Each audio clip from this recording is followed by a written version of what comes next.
پھر قیامت کے دن تمام لوگ اپنے مالک برحق اللہ تعالی کے پاس واپس بلائے جائیں گے۔ سن لو کہ حکم اسی کا ہے اور وہ نہایت جلد حساب لینے والا ہے۔ کہو بھلا تم کو جنگلوں اور دریاؤں کے اندھیروں سے کون نکال لاتا ہے جبکہ تم اسے عاجزی سے اور چپ کے پکارتے ہو اور کہتے ہو اگر اللہ ہم کو اس تنگی سے نجات بخشے تو ہم اس کے بہت شکر گزار ہوں۔ کہو کہ اللہ ہی تم کو اس تنگی سے اور ہر سختی سے نجات بخشتا ہے، پھر بھی تم اس کے ساتھ شرک کرتے ہو۔ کہہ دو کہ وہ اس پر بھی قدرت رکھتا ہے کہ تم پر اوپر کی طرف سے یا تمہارے پاؤں کے نیچے سے عذاب بھیجے یا تمہیں فرقہ فرقہ کر دے اور ایک کو دوسرے سے بھڑا کر آپس کی لڑائی کا مزہ چکھا دے۔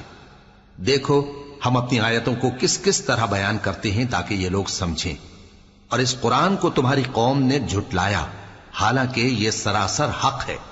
کہہ دو کہ میں تمہارا داروغہ نہیں ہوں، ہر خبر کے لیے ایک وقت مقرر ہے اور تم کو عنقریب معلوم ہو جائے گا۔